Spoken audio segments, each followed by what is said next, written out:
From recruiting and consulting firm Riderflex, I'm your host, Steve Urban, and here is your Riderflex podcast episode of the day. On today's episode of the Riderflex podcast, 5 tips for companies working with recruiters. Number 1, get everyone on the same page internally before the recruiter starts the search.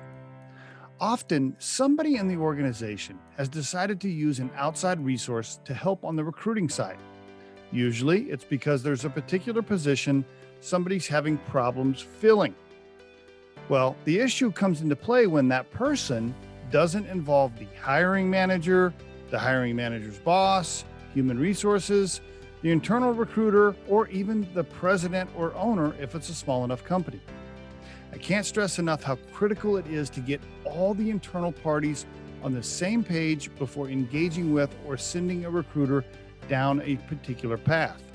You'll save time, money, and decrease your chances of frustration. Number 2, trust the recruiter to filter. Let the recruiter present a few finalists and meet with them. Don't ask to see a bunch of candidates and resumes. Remember, you're paying them to screen, filter, and present a small group of people. This saves you time, payroll, and it's why you hired them. If you want to look through all the resumes yourself, then don't hire a recruiter. Number 3, meet with the finalist the recruiter is trying to present. Meet with them, talk to them. Remember, the recruiter has spent time with these candidates to learn things about them beyond their LinkedIn profile or resume. Don't quickly scan a candidate's LinkedIn profile and jump to conclusions without letting the recruiter explain their reasons for submitting the candidate. Number 4, provide timely feedback. Tell the recruiter why you do or don't like candidates so they can quickly calibrate or pivot from early candidates they presented. Don't meet with 3 people, not say you're unhappy with them, and let the recruiter present 5 more. Tell them right away if there's something missing or you're not on the same page with. Number 5, don't hide agendas. If you're looking for a certain type of candidate because you have an absence in diversity, or maybe you have what they call inclusion goals, and you're consistent, of course, with following all the legalities around that, then be sure to express what you're looking for. Don't hide these targets and goals without saying anything and simply reject candidates without talking to the recruiter about it. If you do, they'll be confused and lost. And number 6, FOMO, right? FOMO, fear of missing out.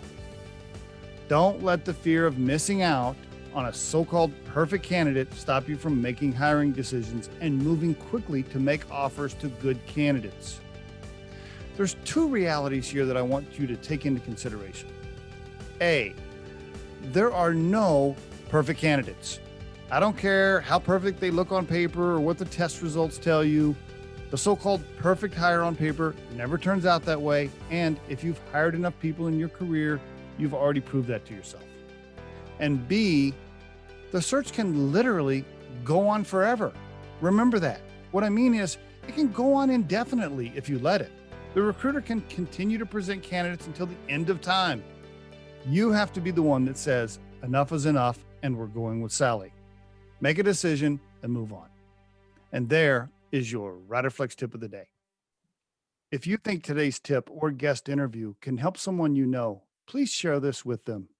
If you've enjoyed today's episode, please subscribe to our channel and hit the like button.